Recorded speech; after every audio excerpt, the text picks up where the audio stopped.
Hello and नमस्ते। मैं आपकी काउंसलर समृद्धि त्यागी एक बहुत इंटरेस्टिंग केस आपके साथ शेयर करूंगी, पर उससे पहले सभी पेरेंट्स के लिए एक छोटा सा सजेशन है। ये छोटे बच्चे जब स्कूल जाते हैं ना, तो इनका बैग, इनकी बुक्स, लंच बॉक्स, इसमें इतना वजन होता है कि जो भारी भरकम चीजें हैं ना, जैसे आपका सोशो इकोनॉमिक स्टेटस, आप कितने इन्फ्लुएंशियल हैं, कितने पावरफुल हैं, ये सब मत भेजा कीजिए। ठीक है? क्योंकि ये इनकी लर्निंग में कोई हेल्प नहीं करते, खाली बाधा ही बनते हैं। तो आप अपने बच्चे को एक क्लीन स्लेट की तरह स्कूल भेजें और ये सब चीज़ें अपने तक सीमित रखें। ठीक? और ये सिर्फ उनके लिए नहीं है जो एफिलिएट फैमिलीज से बिलोंग करते हैं, उनके लिए भी जो सोचते हैं कि हम middle class, below middle class हैं और हम कुछ नहीं कर सकते। ये सब चीज़ें आप बच्चे से दूर ही रखें तो अच्छा।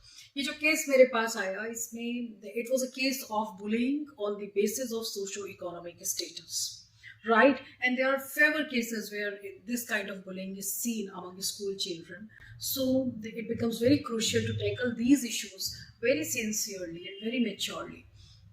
So what happened actually, जब पेरेंट्स आए तो उन्होंने मुझे यही कहा कि भाई हमारा बच्चा बहुत मैडम परेशान कर रहा है, बहुत लड़ाई करता है, स्कूल से बहुत कंप्लेन्स आ रही हैं, हम क्या करें। और अभी तो एक ऐसा एपिसोड हुआ है जिसमें इसने एक लड़की को, अपने क्लासमेट को कुछ कहा है। तो उससे पहले कि आप कुछ एज्यूम करें, वो कुछ वैसा नहीं कहा था, लेकिन हाँ, जैसे दुष्ट बोल देते हैं ना, इस तरह से उसने उस बच्चे को, दूसरी बच्ची को कुछ कहा है। तो मैंने कहा बहुत बार आती है, तो कितनी बार आई है कि जून में ये स्कूल जाना शुरू हुआ है और अगस्त में इसकी कंप्लेन आनी शुरू हुई और 4 या 5 बार इसकी कंप्लेन आई है। They came to me in the month of October. So बहुत आती है और 4-5 में अंतर होता है। और किस किस के साथ इसकी लड़ाई हुई है, सबसे लड़ता है, तो लड़ाई किस किस के साथ हुई जब कंप्लेन आई। तो उसने कहा कि यही घूम फिर कर जो नाम आए वो 1-2 नाम ही थी, 1-2 ही बच्चे थे जिनके साथ लड़ाई हुई और वही लड़की जिसको इसने, बच्चे ने कुछ कहा है। तो अगर एक ही बच्चे से रिपीटेडली लड़ाई हो रही है तो कोई इशू है ना। और बच्चा जब मेरे पास आया तो मैंने उससे कहा कि भाई क्या इशू हुआ, स्कूल में क्या क्या बातें चल रही हैं, क्या हो रहा है। जनरली हम जैसे पूछते हैं, कॉन्वर्सेशन शुरू करते हैं। तो उसने कहा मैम अभी ऐसे ऐसे हो रहा है स्कूल में, मैंने किसी को ये बोल दिया है। तो मैंने कहा कैसा लगा आपको बोलकर, कैसा फील हुआ, अभी 2-3 दिन इस बात को हो गए, आपको कैसा फील हो रहा है। सही किया आपने। तो उसने कहा नहीं नहीं, सही नहीं किया है, अच्छा फील नहीं हो रहा है, बुरा फील हो रहा है, मुझे ऐसा नहीं कहना चाहिए था। पर फिर वो बहुत उदास होकर बोला कि मैम वो भी मुझे कहती है।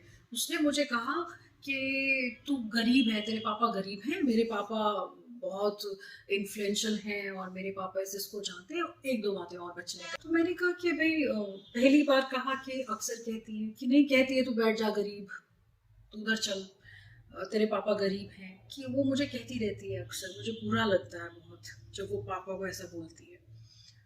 तो बुलिंग का केस है ना, सोशल इकोनॉमिक स्टेटस के बेसिस पे बुलिंग का केस है। और जब बुलिंग की जाती है, जब किसी बच्चे को बुली किया जाता है, तो जिस बच्चे को बुली किया जा रहा है वो हर्ट होता है, उसके अंदर इंटरनलाइज्ड एंगर डेवलप होता है। और वो और भी ज्यादा तब होता है जब कोई उसको सुन नहीं रहा है, उसके साथ सिंपैथी शो नहीं कर रहा है। तो मैंने जब उससे पूछा कि आपने क्लास टीचर को क्यों नहीं बताया, डायरेक्ट क्यों कहा, कि बताया था क्लास टीचर को, उन्होंने उस बच्चे को कुछ नहीं कहा, उल्टा मुझे डांट कर बिठा दिया। अभी जब मैंने पेरेंट्स को पूछा कि भाई आप ऐसा कीजिए कि इसके क्लास टीचर को बोलिए कि बच्चे बुली हो रहा है, बुली होता है, तो उसने रिएक्ट कर दिया ये। तो ये इन दोनों को बिठाकर कुछ समझाया, मैं बोल ही रही थी, इतने भी बीच में पेरेंट्स ने कहा कि मैम हम क्या कहें, सर को सरी का फोन आया था, वो कह रहे थे सर मेरे हाथ से बात निकल चुकी है, वो लड़की के पापा का फोन आया था और वो कह रहे हैं कि भाई तुमसे निपटता हो तो देख लो, और नहीं तो हम देख लेंगे इस लड़के को।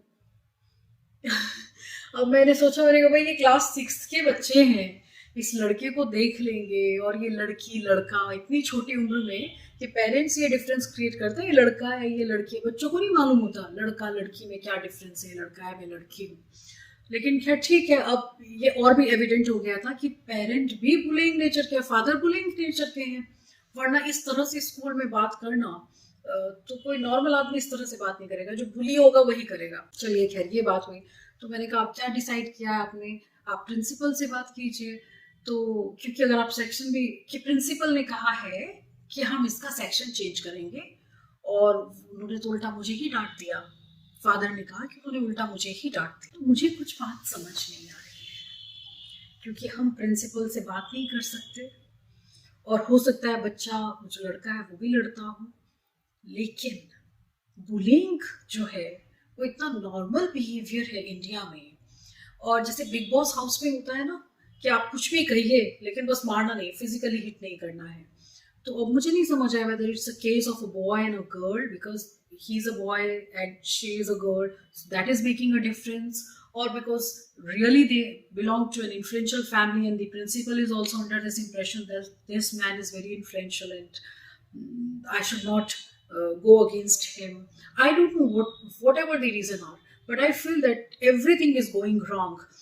Class teacher not taking a stand, not resolving the issue at the class level, then parents getting involved, threatening that we will see the boy, that is a very wrong behavior. Principal not taking action against the parent also, why are you talking to my teacher this way? Talk to me and we will resolve this issue because it belongs to our school. I don't know, something is off here. एक तो ये bullying का case है। Bullying इतना normal behaviour है India में कि केवल बच्चों के बीच में नहीं है, बड़े लोग भी बुली करते हैं और आप अपने चारों तरफ नजर घुमाएंगे तो आपको आपके घर में मिल जाएंगे बुली। कुछ लोग होते हैं जिनसे आप बचते हैं, वो उन्होंने आपका कोई नाम रखा हुआ है, उसी नाम से बुलाएंगे। उनको आपकी कोई वीकनेस पता है तो उसी वीकनेस पे आपको टीज करेंगे, इसलिए आप उनको अवॉइड करना पसंद करते हैं। जहां वो खड़े होंगे वहां आप खड़े नहीं होंगे, ठीक है। तो ये बुलिंग का जो नेचर है केवल बच्चों में ही नहीं है, इंडिया में तो आपको बड़े लोगों में भी, एडल्ट्स में भी दिख जाएगा। और स्कूल लेवल पर अगर इतना इग्नोरेंस रहेगा कि आप इसको हैंडल नहीं कर रहे हैं तो आप समझ लीजिए that it's going to take a worse shape. How? I'm gonna tell you. ये बच्चा जो बुली हो रहा है सोशल इकोनॉमिक स्टेटस के बेसिस पर, हो सकता है ये अपने पेरेंट्स को रिस्पेक्ट करना बंद कर दे। क्यों? क्योंकि इसको लगेगा कि इनके कारण, क्योंकि ये रिच नहीं है, मुझे क्लास में बुली किया जा रहा है। ये हो सकता है सेल्फ पिटी में आ जाए, शाय हो जाए, सोशली आइसोलेटेड हो जाए, एफिलेंट और रिच लोगों से हेट्रेड इसके अंदर आ जाए। ये कभी रिच या कॉन्फिडेंट लोगों को अपना फ्रेंड नहीं बना पाए। क्यों? क्योंकि उसको लगे कि वो मुझे बुली करेंगे। इसके साथ तो ये सब होगा ही। दब्बू भी बन सकता है आने वाले समय में, बहुत अग्रेसिव भी हो सकता है ना। लेकिन वो बच्चा जो बुली कर रहा है उसके लिए भी चैलेंजेस हैं। आज वो बुली कर रहा है क्योंकि उसको लगता है मेरे पापा इन्फ्लुएंशियल है। जब वो यहाँ से बाहर कहीं जाएगा तो बट ऑब्वियस है उसको अपने पेरेंट्स से, अपनी फैमिली से ज्यादा इन्फ्लुएंशियल लोग और ज्यादा पावरफुल और ज्यादा रिच लोग मिलेंगे। वो कंपैरिजन ड्रॉ करेगा और भले ही उसको बुली नहीं किया जाए, लेकिन तब भी he'll come into the impression that I'm inferior, my parents are not as rich, as powerful as they told me or as I assumed, and that point the parents will lose respect in the eyes of their child. It is not a win-win situation.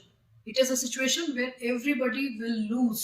As schools, as teachers, as academicians, we need to be strong, unbiased, and handle these issues very seriously. And more importantly, we need to have certain, sessions where the teachers or the counselors educate the children about bullying. Kinds of bullying: verbal, physical, cyberbullying, psychological bullying, right? And also about what not to do, right? Having an argument, saying something to someone once is different thing, but teasing a person every now and then on a continuous basis, on the basis of a weakness, it is clearly bullying, okay? And that creates psychological pain. Unfortunately, in India we have a society where psychological emotional pain does not mean anything, unfortunately. And this is the pain, this is the abuse that creates most of the issues in one's life and creates childhood trauma, childhood wounds. So the schools are at a position where they can take strict actions against such things. They can make strict policies against such things, and changing the section of a child who is being bullied is certainly not the solution. So I'm closing it here, but I hope that we need to understand कि भाई हम बड़े हैं या हम teacher हैं या हम प्रिंसिपल हैं या हम पेरेंट्स हैं, केवल इसी बात से सिद्ध नहीं होता कि हम जो करेंगे वो सही करेंगे। ज्यादातर समय तो हमारे ही एक्शन गलत होते हैं। Thank you so much.